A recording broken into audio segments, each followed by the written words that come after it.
gonna, it You is, look great. it is. Hi, everybody. Thanks for joining our JETI talk tonight. It's great to see so many people. I want to welcome you. And thank you to Dan for offering to give this JETI talk tonight. I also want to have a couple of things.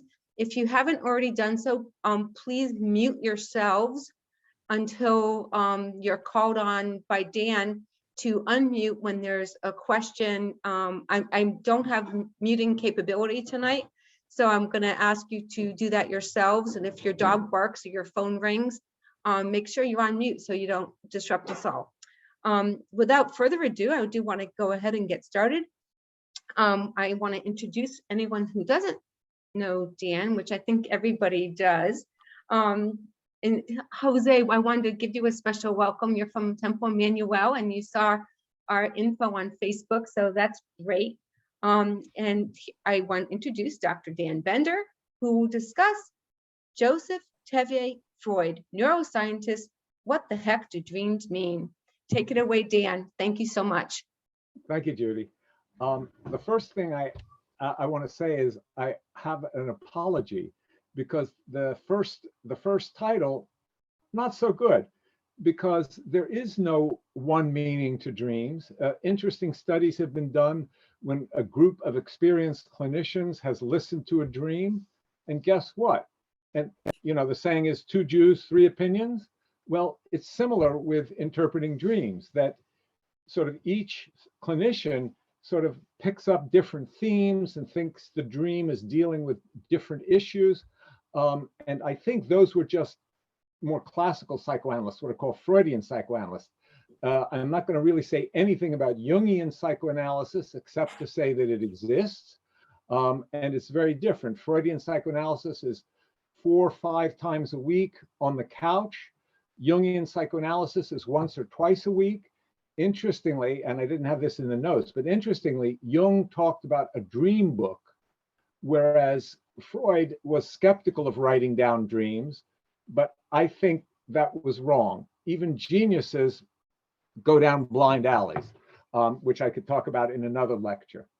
Okay, so obviously Joseph's dreams were prophetic, or thought to be prophetic, and most of us don't think that anybody can really prophesy via a dream. Tevye's were sort of manipulatively spiritual, right? For those of you who saw Fiddler on the Roof. Freud, by the way, did not just deal with childhood, but delved into people's current, past, and future concerns in his clinical work and in his work with dreams. Neuroscientists have many theories, but there is no one theory that is widely accepted, which in science means we don't know why we dream. By the way, the title should have been, instead of what the heck do dreams mean, it should have been, why do we dream and how can dreams be used? That would have been a better title, though apparently, according to some people, not as catchy a title. That's more pedestrianly academic, but that's really what it should have been. Now, about 90% of dreams occur in REM sleep. That's when people are hooked up to EEGs and their eyes are, REM stands for rapid eye movement, and their eyes are zipping back and forth. And when the investigator wakes a person doing that, most of the time it's in a certain phase of sleep called REM sleep. And that's when most dreams occur, not all. And frankly, I don't know the difference there. I suspect neurobiologically there's a difference between REM dreams and non-REM dreams, but I don't know what that is. And then there are also dreams called lucid dreams. And lucid dreams are dreams in which the person knows they're dreaming while they're asleep, right? For most of us, when we have a dream, we don't realize it's a dream. It's just a story we're caught up in or observing. And then we wake up and maybe we remember the dream or maybe not. And I can talk to you about tips as to how to remember dreams better, because it can be sort of fun and interesting. And certainly unequivocally useful if one is in therapy. So I've known for a long time, REM sleep is found in mammals and birds, and those are warm-blooded vertebrates, okay? But I Googled something about dreams, and in Wikipedia, they said there's some reptiles that have dreams, have REM sleep. And that was a mega surprise to me because that has interesting implications evolutionarily. And the reason I say that is, so the first mammals, I was talking with a friend and we were guessing the first mammals were these tiny mouse-like, shrew-like critters that were hiding away from dinosaurs about 100 million years ago. Well, we were wrong, the person I was talking with and I. It's apparently the first mammals, according to the fossil record, were over 200 million years ago. And reptiles began 300 plus million years ago. So if birds, mammals, and some reptiles had REM sleep for that long, obviously there's no way of telling from the fossil record when dreaming first appeared, right? Because dreaming is a product of living tissue. So no question. By the way, in terms of mammalian REM sleep, it may be what dogs are doing when they're lying, sleeping in front of us and twitching. We can't ask them, but maybe they're hunting rabbits or squirrels or something like that. But evolutionary thinking suggests that dreaming must serve some adaptive function or functions, because oftentimes many parts of the brain they don't just serve a single function, but linked with other parts of the brain, they can serve multiple functions. But at least something, it must be adaptive if mammals have been doing it for tens of millions of years, birds for tens of millions of years. And remember, birds are descendants, even though they're warm-blooded, they're descendants of dinosaurs, which is something else I just learned a while ago, but it's hard for me to fathom, but birds are descendants of dinosaurs. So if a trait is present for millions of years, it suggests the trait is adaptive. That is, it helps animals survive and reproduce. One theory that I find appealing is that dreaming helps to consolidate the day's learning and or help with problems that the critter or person encountered during the day or is thinking. And I'll give a personal example of that where it happened for me and a couple others. So in history, Sandy would know this because there's a chemist named Kekulé who was trying to figure out the structure of the 6-carbon molecule called the benzene ring. And he had a dream about a group of snakes in an ellipse. And the tail of one snake was in the mouth of the snake behind it. And that snake's mouth was in the tail, was around the tail of the snake in front. So, and it went around like that. I think it's maybe called a daisy chain or something, but it went around like that. And in the dream, and that was his dream that gave him the structure of the benzene ring, which was 6 carbon atoms. And I don't really understand this. I presume Misha understands it better, but an electron smear over the carbon atoms. But that's how Kekulé came up with the structure of the benzene ring. The guy who invented the sewing machine, Singer, had a dream of spears going up and down, African natives with spears going up and down, and a string going through holes in the top of the spears. And that somehow gave him the sense of how to do a sewing machine. Again, I don't understand that, but that's how he got it. And I will just quickly give a couple personal examples. When I was in elementary school in 5th grade, I think, we had a chess tournament. And I think it was in a dream that I dreamt of what's called a fool's mate, not a complimentary term. It just means only a fool would fall victim to that checkmate. And so I kept, in 4 moves, I kept checkmating my classmates. And we would go out to recess, because it occurred in recess. And people kept saying, well, how come you're out so quickly? None of my classmates told the subsequent competitor, so it kept going. I don't remember how it ended, but that sort of led me to think long, long ago, well, that's pretty amazing if that came out of my sleep, not in something I read or in my waking life. I'll talk later on more. Well, I'll mention it quickly and I'll return to it. So in the past 6 months, in thinking about this talk, I have had more dream recall in the past 6 months than ever in my life. And obviously, if you could see my library, I've got a section of books just on dreams and their use in psychotherapy or psychoanalysis. And so I've been interested in dreams for a long time. And for some reason, in the past 6 months, I've remembered several dreams a night, many dreams in a week. And while I've always remembered dreams and used them in my personal life and in my therapy, it was like, I've never remembered this many. And that's interesting. I have some thoughts about it later on. And last Tuesday, I dreamt about this talk. Okay. And I got up early that morning and jotted down 2 pages of notes, which turned out to be 90% of the dream, 90% of the talk. So I've had my own experience. And I'll talk more about that later. I had been hesitant to start outlining this because A, I wasn't sure anybody would be interested in it.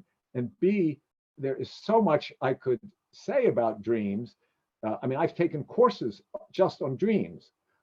There's so much I could say that I was sort of like paralyzed, but the dream got me over the hurdle. Let me mention a little bit about Freud, because there are myriad misconceptions about Freud. Perhaps the most common one is that all he wrote about were sexual issues.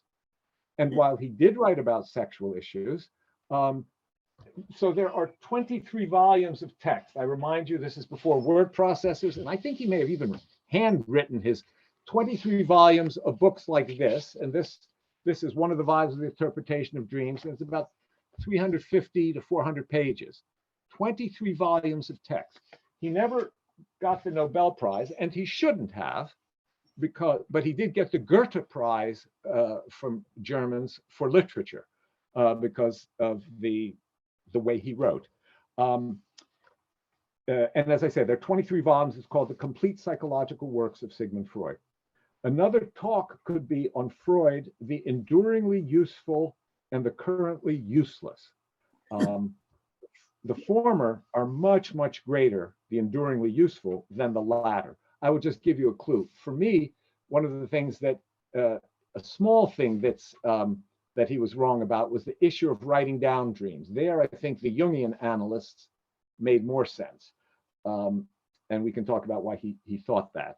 But to me, the biggest intellectual dead end was something called the death instinct, which he came up with around World War I. And some people think it was an externalization of his horror and sadness, because a couple of his sons were in World War I and he was very worried about them.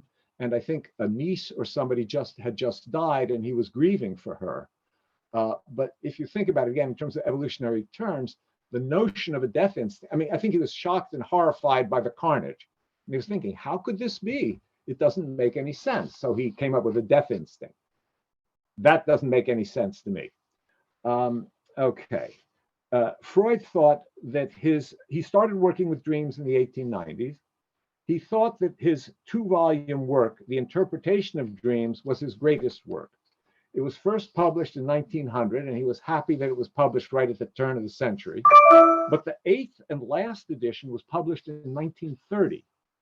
And he made revisions and revisions and revisions, and it suggests how interested he was in the topic.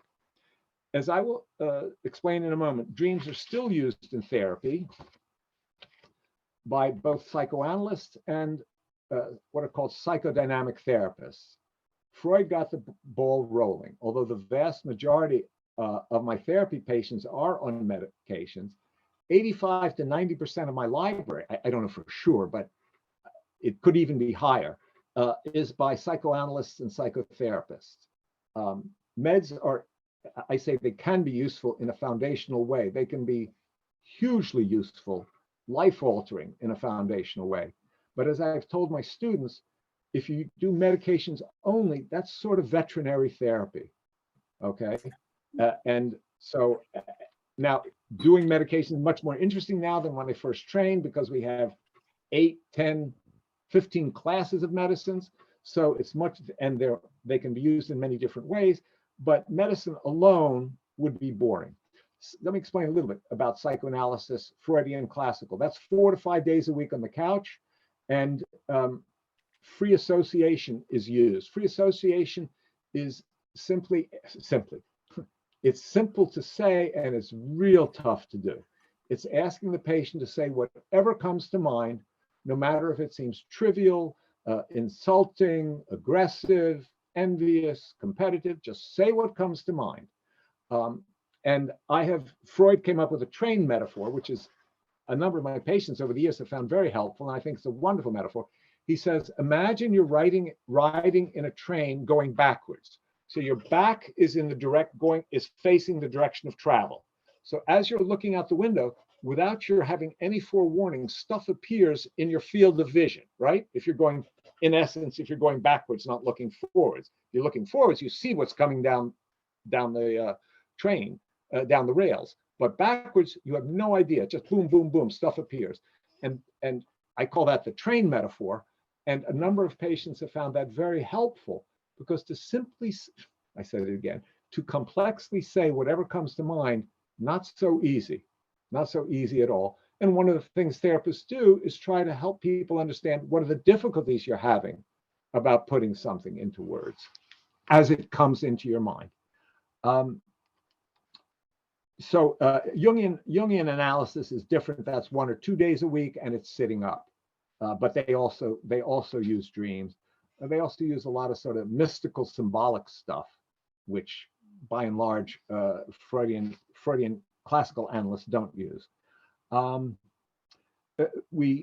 Therapists, whether psychoanalysts or psychodynamic therapists, work with conscious thinking, pre-conscious thinking, and unconscious. So conscious thinking is what we're doing now.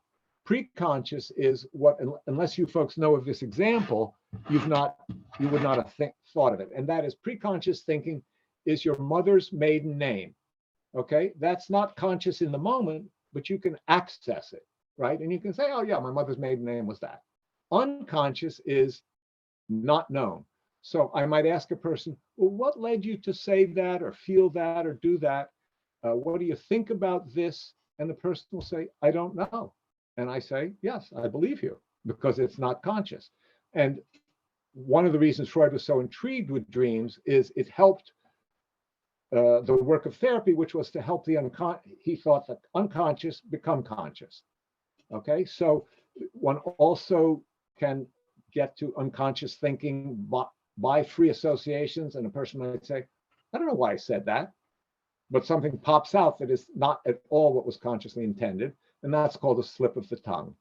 So there are a number of ways that therapists try to get at what people are thinking deeply. Let's see here. I had my eyes dilated this morning.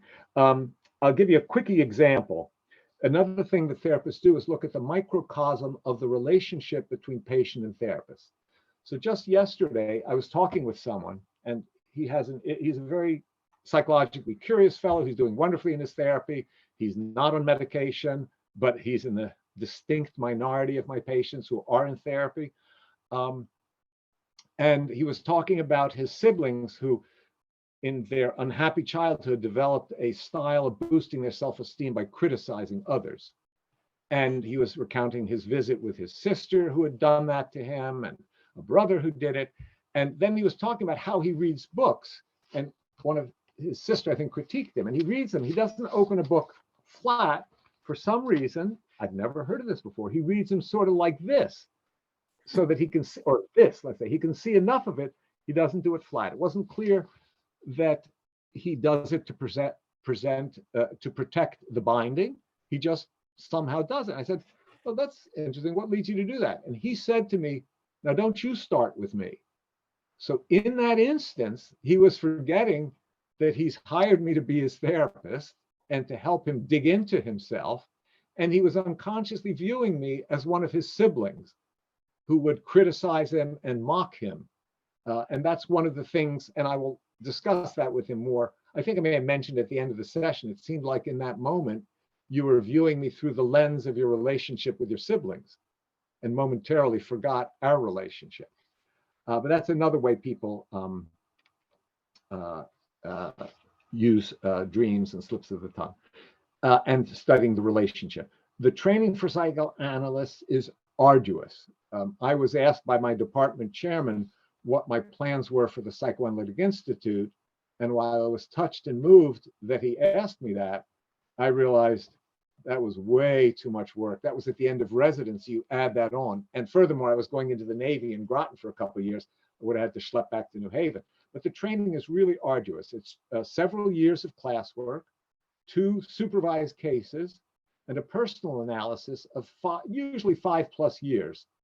A colleague of mine who was a Olympic gold medal backstroker said years ago that when he was in therapy, he was starting to talk about early in his therapy about how quickly his analysis was going to go. And his analyst said from behind the couch, "Dr. JETI, this only looks like the backstroke," which was a rather clever comment because he was picking up on a position in which the patient had been a world champion. And he was in essence saying, I'm going to be a world champion in the speed of my training analysis. I don't know how long his analysis lasted, but I'm guessing it was a chunk of time. Let's see. Psychotherapists use similar principles in terms of free association. I have for years asked my patients, just say what comes to mind, no matter what you think of what you're about to say, just put it into words. And increasingly in recent years, I've used the train metaphor. So let me, and later on, when I get to the clinical thing, I'll mention a patient, usually in psychotherapy, we see patients once or twice a week, usually sitting up. I experimented with using the couch for a couple of years after I'd used the couch in my therapist's office for a couple of years, but so few people used it that I thought it was better to have more bookcases. That made more sense to me. One patient, I saw her 3 times a week for 90-minute sessions, and I'll get into that in a bit. But as I say, sitting up as usual. Hopefully, those who are psychodynamic therapists have had a personal therapy. My first therapy was 9 years, mostly 2 times a week sitting up. My second with the same therapist was 6 years, several of which were on the couch. The couch is helpful for attending to one's own mental productions without distraction, okay? Because you're just looking up at the ceiling and talking and saying what comes to mind and discussing your dreams. The problem with it is, since so many people are struggling with relationship issues and what we call attachment issues, bonding to their partner, their children, their friends, their fellow human beings, the couch, not such a great position for that, I don't think. But in psychoanalysis, it's still used. Since I now do what I call cognitive analytic therapy blended with more classical therapy, and by cognitive analytic, I just mean a little bit of the work that the recently deceased psychiatrist Aaron Beck founded, cognitive therapy, because he realized when he was in training to be a psychoanalyst that Freud's statement that we suffer from memories is true as far as it goes. But what Beck noticed was we also suffer from a lot of twisted thinking. And from that observation of his patients when he was training, and I don't know if he finished his training to be a psychoanalyst, but from that observation, he developed cognitive therapy, which looks at distortions in cognition that have mega emotional consequences and can really hurt a person's life. And so I have, after mocking cognitive therapy 15, 20 years ago, when a patient's mother said, do you know anything about this? And she held up a good paperback on cognitive therapy. And I said, well, I think that's rather superficial. Well, that was foolish of me. And I spoke out of a plenitude of ignorance. So let me now go on to some clinical stuff. Oh, good. In dreams, the dreamer is the author, the producer, the actor, the audience, and if there's anything else involved in plays or movies that I haven't thought of. Yes, the set designer and the costume designer, right? I mean, the dreamer creates all of that and is the motive force for the dream, like a producer is for a play. Some say there's an aspect of the dreamer in every character in a dream. I heard that in a course. It's an interesting thought. Sometimes it's really tough for me to figure that out when I've tried to do that. I am skeptical that that's the case in every dream, because if you think about it, think of the uniqueness of people. One of the major reasons I keep working, in addition to my nerdy saying that if I keep practicing, I'll eventually get it right. But another reason that I keep working is I hate boredom. And if you dig into people, every one of them is unique, right? So you can't be bored as a therapist. I've told my students, if you're bored, it's because you're missing something, okay? Or even when you're bored, because there are moments when I have been bored, but then I ask myself, well, what am I missing? What am I not attending to in myself? What am I not hearing beneath the surface in my patient? So to say that, something is always true in every dream, and I hadn't thought of this objection before tonight, so thank you, gang. But it doesn't make sense that there would be one thing that would apply in everybody's dream all the time. I should make notes. Hang on a quick sec here.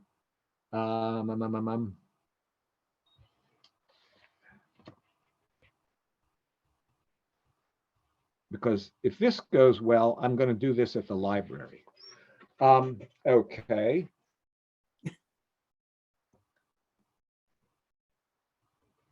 Okay. So let me now talk about a patient I worked with. And this person is somebody I had first started working with in 1974. I worked, and I'll just say it's a her. I worked with her for about 7 years, then her husband was transferred. So she stopped her therapy. She came back in 2001, and I worked with her in part due to her increasingly unhappy marriage, but she had many traumas beyond that. And I was working with her up until she died in the end of 2020. She was the most diffusely brilliant person I ever knew in or out of academia. She was asked to apply to one of our best law schools by the dean of the law school, who watched her grow up because one of her parents was an academician. And after a dinner with a Radcliffe president, she was asked to apply to Radcliffe. But she was not a formal academician. She was mainly an artist and a craftsperson. She was asked to join a Silver Factory's design team. Her husband worked in a nuclear plant. And she, because she was diffusely curious, had read manuals about the plant. And when the plant called one evening to speak to her husband, who wasn't there, she told him what to do to fix the problem at the nuclear plant. This is somebody, I don't think she took physics. Her mind could envelop anything. She was terribly traumatized by her biologic mother. Her mother was emotionally, physically, and sexually abusive from age 1 till about age 8. And that, I think, if memory serves me, she's the only woman I've worked with whose biologic mother sexually abused her. That's relatively rare. It's one of the two rarest forms of incest, that and a mother sexually abusing her son. The memory was repressed until her second therapy. When there was discussion of, quote, repressed memories, some of that was hokum because people had the notion that everybody had repressed memories that were traumatic and they had to come to the surface. But they asked leading questions and almost implanted memories. But in her case, I am convinced that it happened, and I'll explain to you how it came about. She was a very hardworking person in all life spheres, but described therapy as, quote, the hardest work I've ever done. Other people have said things similar. In her first therapy, the dreams were non-specific, therefore not helpful. They were about colors and flowers, and that was about it. And I didn't understand what that was about. I think now, in thinking about it, that they were attempts at self-soothing the traumas beneath her surface. The second therapy, and second therapies are often quite different from the first therapy. Mine was, some of my patients have been. The dreams were vastly more detailed. I mean, it was night and day, the difference in the dreams that she remembered and discussed. Specific people, relationships, uncovering of varying memories. And the memory, as I said, of her sexual abuse by her mother was not mentioned in the first therapy. I'm not sure, but I may have asked. At some point I asked her. She had told me in the first therapy that for some reason, which I've heard from other parents, that she couldn't close her bedroom door. I think for some parents, it's so the children won't have the privacy to masturbate. But in this case, it was so that the mother could go into her bedroom at night and the father would not hear a door opening. And so I think she may have told me a dream. And I said something like, I mean, I had been wondering about it, but I said, in light of the dream, I said, did your mother ever sexually abuse you when she came into your room? And then the memories came forth. And I think they absolutely were repressed. And it may be a contributing factor why this brilliant woman who knew so much smoked lethal cigarettes till her second therapy, or just before her second therapy. In other words, the function, like with many addictions, the function is to blot out memories, thoughts, and feelings that are just too painful or the person thinks they can't deal with. And I was too young when I first worked with her, because now I make that a focus of treatment. Nobody would ever be ready, in my view, to terminate a therapy if they're dealing with any addiction, including cigarettes. And the one that I have dealt with over my life, which is, believe it or not, eating, but that's a subject for another time. Let's see. At one point, interestingly, we were meeting 3 times a week for 90-minute sessions. Never done that before, don't ever expect to do it again. Interestingly, she repressed the fact of our meeting 3 times a week after we'd stopped it for a bunch of years. I was so sure of it, I went back to my billing notes and found out that yes, because she was so convinced, I was starting to get convinced. I went back to my billing notes. Yes, we had met 3 times a week. And I asked her a couple of times, what do you think led you to push that out of memory? She never came up with an answer. I didn't. I posed a hypothesis. Did you feel guilty meeting that much? Did you feel guilty spending that much money? Did you think you didn't deserve to have that much therapy? Nothing rang a bell with her. And so we never figured that out. When I asked her, why did she want 90-minute sessions? She said concisely, poignantly, because no one ever listened to me before. And even though you know me to be rather verbal, that is a huge job of the therapist, is to listen. As an example of how much she entered my thoughts and emotions, when her son called and told me of her quick death from COVID, I cried. I'm getting choked up even now as I think about it. As I did when I called her massage therapist, who viewed the patient as a kind of mother figure, and the massage therapist and I cried together. In November of last year, I had the following dream. I was talking with my patient and her husband, and I should tell you, when I see somebody in individual therapy, I don't then do couples therapy with that individual patient and their significant other, because I would be too afraid I would be unconsciously biased. And to be a couples therapist, you have to be equidistant between the couple, right? And you have to help each of them see their own problems and how they contribute to the problem, but you have to be equidistant. You can't tilt to one member of the couple. You can't be an effective couples therapist. But in the dream, I was talking, it may have been a consultative session, I don't know. I was talking with my patient and her husband and said to him, if she wants to go on a vacation, take her. I awoke and asked myself, what stirred that dream? I rarely dream of my patients, though I often think of them during the week between sessions, or I make a note at the end of a session to bring something up, and then I think about it, but I rarely dream about them. But that's another indication of how much she got to me. So, and then a thought came to mind. I had the dream on her first birthday after her death.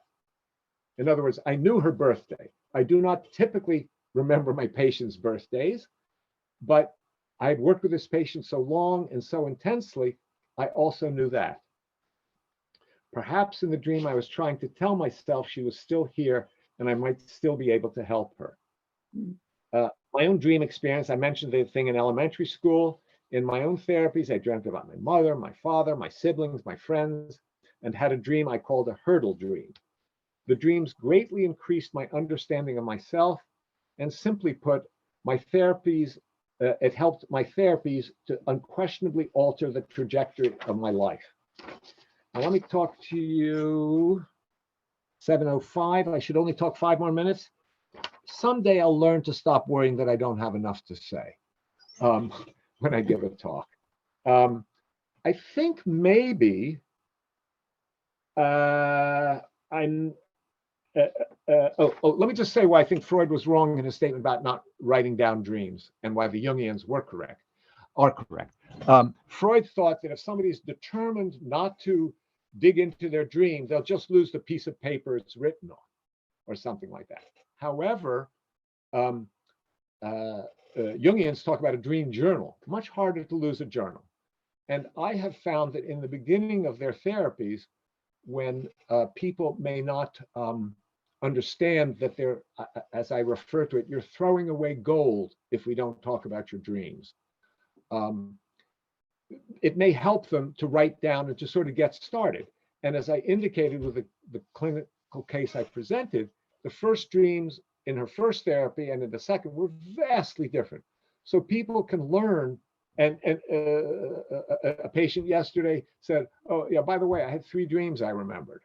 Well, we're meeting once a week, every other week. And so we couldn't get to it then because I wanted to give it the proper attention. So that, I think, was a minor error. I think there is a benefit, and I think the Jungians are correct in that.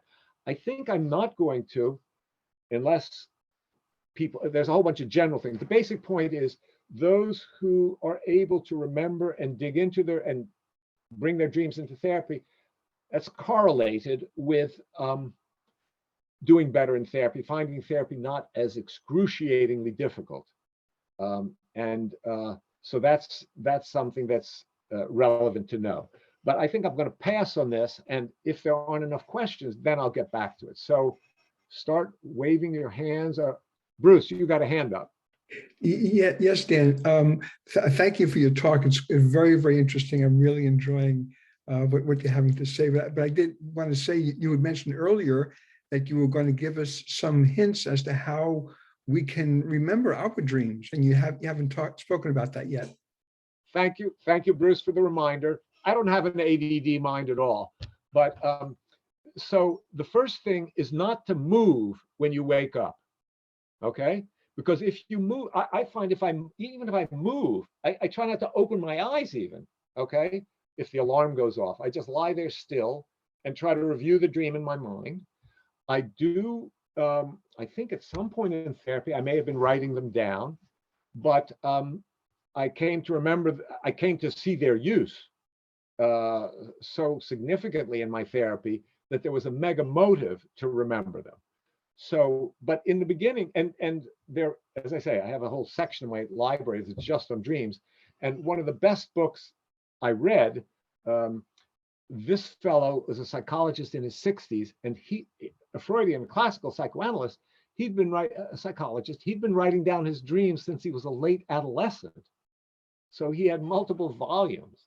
So I think definitely if one wants to work and play with one's dreams, but you have to do the thing of like associate the different elements of the dream. Like the first thing I ask people is, what did you feel and what did you think? In the past, therapists ask, just what did you feel? But that's wrong, because it's not just feelings that our mental activity is about. Our thoughts are hugely important. And I'll just give you an example of wrong teaching that I got. Therapists of my generation, and even more recently, were taught to ask, does the patient feel helpless or hopeless? Okay, in evaluating potential for suicidality or something. Well, those aren't feelings. Those are cognitive assessments, right? I think I am helpless. I do not have the tools to help myself. That's a thought. And hopelessness is a thought saying there's no hope in the future, right? I'm doomed, right? So I ask people upon awakening, do you remember any thoughts or emotions you had? So I don't ask them feelings, because a patient can say, I feel that you don't like me. I don't want to go into the discussion of, no, that's not a feeling, that's a thought. I just simply say, what emotions did you experience upon awakening? Or what emotions are you experiencing right now? Okay, does that help, Bruce? Yes, thank you. Yes. Carla reminds me, correct, that it's good to have pencil and paper right next to the bed so that you can, after sort of freezing, trying to fix as much as you can of the dream and your thoughts and your feelings, then you can immediately start writing. Okay, so that's another way in which I absolutely digress from my classical teaching. Okay, Nancy. Oh, these hands are great. It's so cool. Nancy. So, questions. Does everybody dream? Excellent question. That's one of the points I was going to get to. So people who say, I never have dreams, I say to them, probably you do. I'll say dollars to micro donut holes you do, because everybody has REM sleep.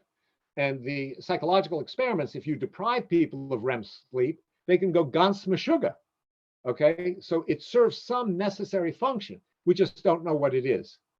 Okay, so yes, and it would be interesting. I've never had one of those people who say, I never remember my dreams.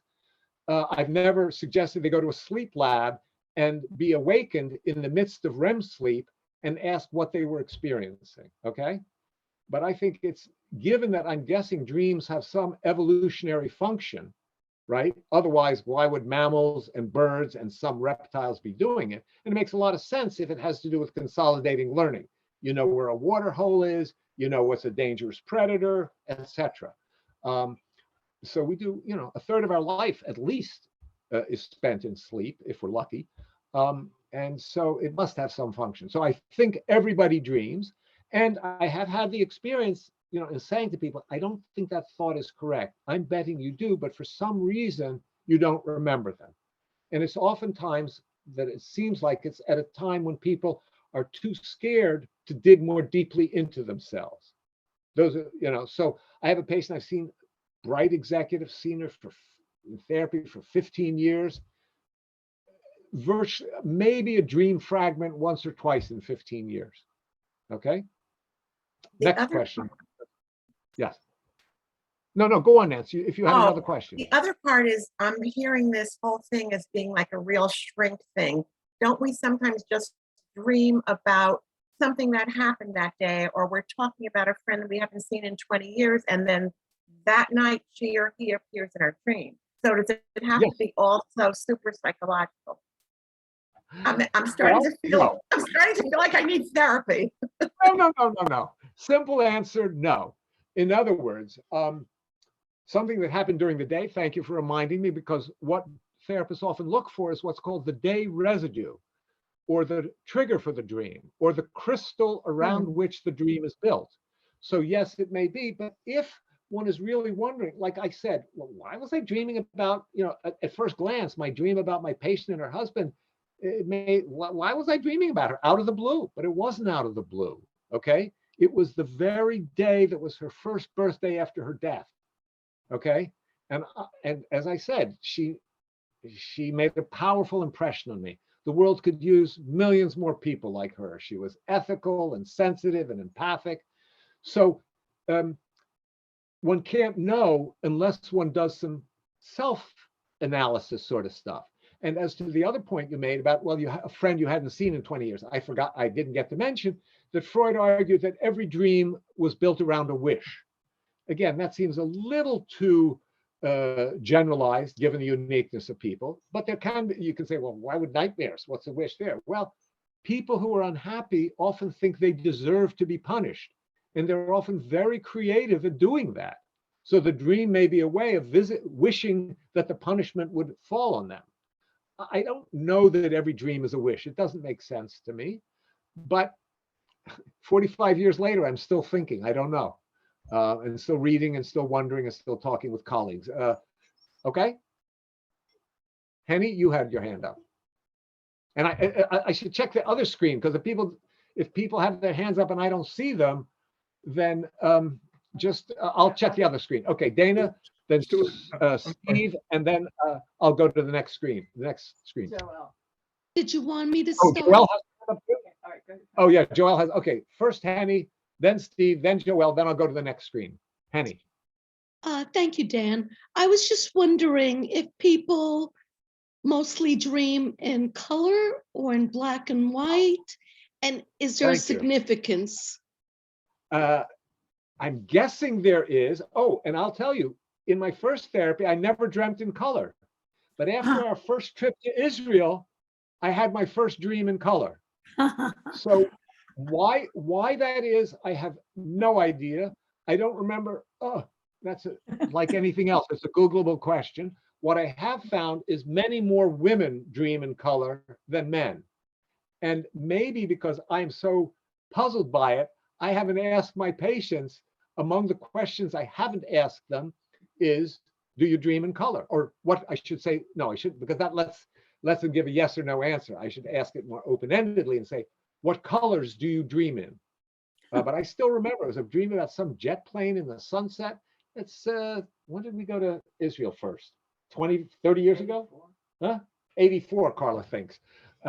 So that was my first time ever in my life I dreamt in color. Stuart. Unmute yourself. Yeah, Okay. go ahead. So a lot of people think that because they ask me this, because I think it's a very strange question. They don't understand how I can have dreams in the first place. And they want to know if I dream in color. And I said, well, no. I said, because it would be just how I live my life during the day. So if I dream, that isn't in color. That's like, I mean, maybe he or she would, because he or she can see. But for some reason, I guess people think that because I'm blind, it might be different when I have dreams. But, the other comment I wanted to make, and I've asked this before, we had our first rabbit. And I remember that I had a dream about him, that he was going to die, that we were going to be moving, and we said, well, but we've something about 350 or something like that. And we said, well, we may have to give him away, which of course I would never do. It turned out he really did die about 3 weeks later. We didn't move, we're still in the same place, but what was that's the what critter? happened. A rabbit. Okay, now I don't think that was a Josephian predictive dream. Okay, what I think happened was, I'm sorry. I just said okay. Okay, I think what it was is unconsciously you were registering that there were subtle differences in your pet's behavior, and your unconscious worry was, uh-oh, my baby's going to die, and that I think is what was likely going on. Now, I don't know what else was going on in your life at that time. If a dear relative had died and it was easier to think about a rabbit dying than the dear relative whom you still missed, I don't know. But that would be my guess. Okay? Yeah. Well, he didn't really change his behavior until, about about a few days before. But I wondered, but I was going to ask you about, I didn't want to make that comment about people thinking that because I'm blind, I might dream like a sighted person. Okay. He's shaking his head, yes. Have you been, thank you for sharing that, Sue. Have you been blind since birth? Yes. Okay. Okay. And that's a whole other issue about which you probably know more than I. Okay. Because now I'm thinking another Googleable question is, what happens if you awaken a blind person in REM sleep, assuming they have REM sleep? I mean, there's so many questions that now we don't have to go to the library to ask.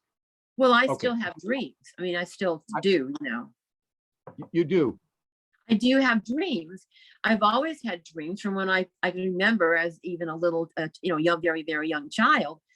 But it's just that some sighted people, can't understand. They think that because that, everything is, in other words, that everything's going to be better for me at night and I'm going to be dreaming in color. When I explain to them, well, but I can't see colors anyway. Right. That I would not have guessed. Joelle? Okay. Hi. I'm thinking back to the early days of the pandemic, the first few months. Both Sandy and I had experiences where we had very, very vivid dreams almost every night, sometimes multiple times per night, really out of character for both of us. And I'm wondering, I had two theories on this. One was purely anxiety and all of the unknowns of the pandemic, especially in the early days. The other is the kind of lack of stimulation that was happening in everybody's life during those days, because we weren't seeing friends and family, we weren't traveling, we weren't, that type of thing. Do you have a theory on which of those, if either of those might have been responsible for that? Well, again, for too many years, I've asked my patients, is it this or that? And finally, fairly late in my career, I started saying, is it this or that or both? Okay. Right. I would say to you, I wouldn't hop on one theory or the other. From what you describe, I think they're both very plausible. Do you see what I mean? Yeah, and it was just really it's- striking. I mean, it was very disruptive to our sleep for a number of months, and it was both of us. You remind me of how the external can impact. After a recent presidential election, I had dreams that the other person won for months. Okay, and I can see by the knowing nods you can guess what election that was. Yeah. The criminal who appointed 3 Supreme Court justices, Oh, in case there was any doubt. yeah. But so I think both are very plausible. And remember what I said at the very beginning, and I'm going to go now to the next bunch of folks. What I said at the very beginning, that given the complexity of brain structure and function, it's likely that they serve multiple functions.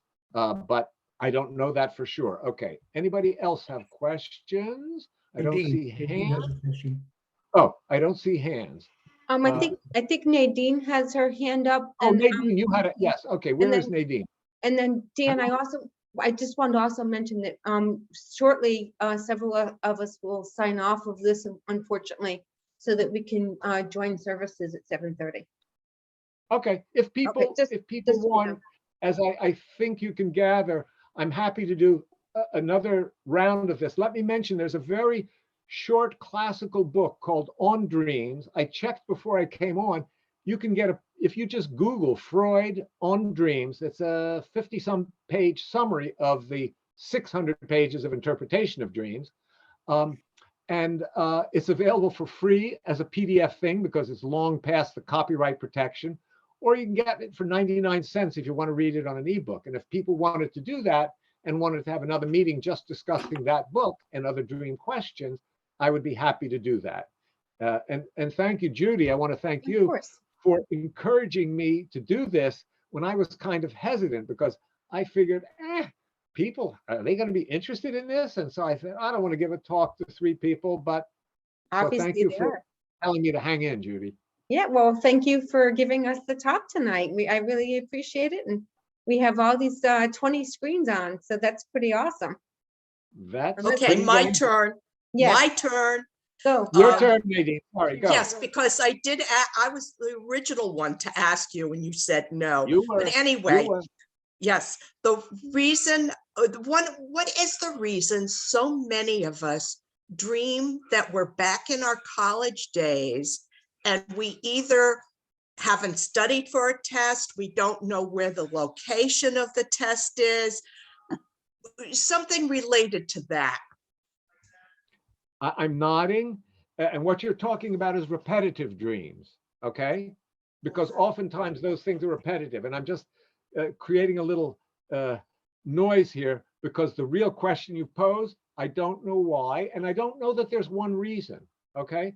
In other words, it may be that one is anxious about something else in the here and now of one's life, and it's easier to think back to something that one eventually mastered if one graduated from college. So I don't know why, but that is another thing that I ask my patients in the evaluation phase. I say, do you have any dreams that stand out in your memory? And I mentioned I have a bunch of dreams that stand out in my memory that I remember 30, 40, 50 years later. And do you have any recurring dreams? So they definitely happen, but why they happen, again, that's one of those things I don't think I could come up with one reason. And it would be interesting if you have you ever Googled it, Nadine? Are you still there? Yeah. Is Nadine? Yes, I have Googled it. I haven't, if anything I found, I couldn't understand. It was over my head. But you know, Nadine, that tell me seems, later, tell me what you Googled and I will Google it too. And okay, then I'll look it up and I'll send it to you. Okay. Remember about the Freud book On Dreams, and Judy, will you are there 10 people on the screen for Minion? You know, I'm not on there yet. I'm still here. So I'm hoping, I think we will have, I'm gonna log off and I'll shoot you a text, Dan, if I don't have 10. Yeah, and we still have 5 minutes to go before Minion. I Deb? know, Deb, it's a change of Deb Schwell? hands for me. Yeah, it's Deborah. a change of Zoom link, actually. Yeah, all right, so you guys keep talking. Dan, I'm gonna sign off. Thank you very Okay. much. And if I don't have 10 by the time, a little bit after 7:30, I'll shoot you a text and you'll let everybody know I need help. The phone is downstairs. Okay, that's fine. We're gonna get my phone, so I'll be able to get your text, so we can join the menu. Deb, right, you have a perfect. question. Yes, when does a dream cross over to be a nightmare? Is there some kind of definition as to the difference between a dream and a nightmare? And is there some kind of tipping point? That's why I love giving talks to my congregation or anybody in the community. I mean, people often say pro form, oh, that's an excellent question, interviewer, but these are excellent questions. I don't know of a specific definition. Another Googleable question, if we ever get back to talk about dreams, the next time you see me, Deb, I'm interested in that. And the question is also, what is the difference between nightmares and night terrors? And that I think may happen in non-REM sleep, but I'm not sure. But obviously, nightmares are often something very important to see where the associational train leads to nightmares. So I'm sorry, Deb, I can't answer it, but I should write down these questions. Hang on a quick sec here. Does everybody dream? Nancy asked. You got the phone, babe? No, I don't see. Oh, it's right there. Oh. Yes, I sent Carla on a wild goose chase. Does everybody dream? Dream versus nightmare.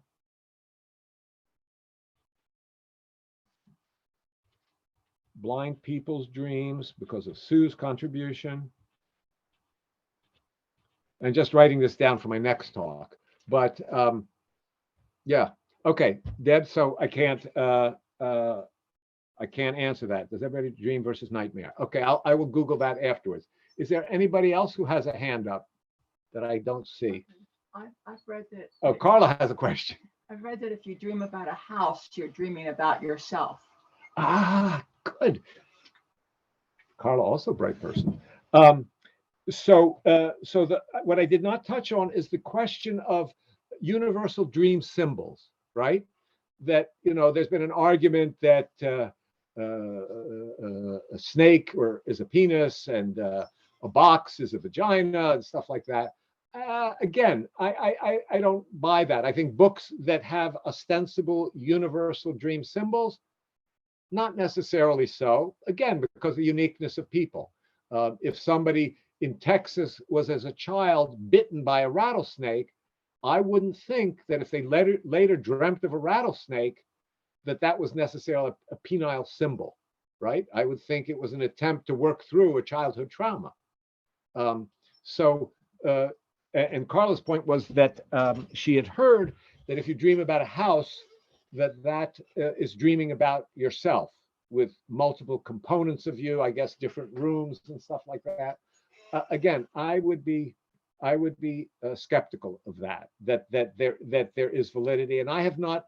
And if you ask an open-ended question like what comes to mind, what thoughts and emotions did you experience, and just say whatever comes to mind about the dream as a whole, and then you go to various elements or interactions in the dream and ask, what about this? And what about that? What comes to mind? Like if you're riding the train, what pops into mind? Then that's called associating to the elements of the dream. I am very skeptical that there is a symbol that means the same for all people. I think Freud said going up or down stairs had something to do with intercourse. Not so clear, not so clear. Sometimes going up and down stairs is just a challenge for people, and they're trying to figure out how to master it. The person I'm referring to knows what I'm talking about. Okay, any other questions? Okay, well, thanks for coming, gang. I was scared that, it would bore people, there wouldn't be enough people, but there were plenty of people. And Dr. Gonzalez, nice to see you. Welcome aboard. Oh, let's see, text. Can you end and talk now since the, oh, can you end it since the minion has the same link? Oh, okay. I will end the talk. Dan, thank you very much. Adios, guys. I'm sorry? Thanks, Dan. See you next year with continuation. I'll be I will follow your recommendation if you wish it, if the program committee wishes it. Okay, so Judy, if I just get off, will I immediately go to the minion? Yeah, you'll have to click on the link on the minion link. But so I'm going to end this one so people can go to minion. Okay, we'll go to All right, minion. great. Thanks. Bye, Dan. Bye-bye.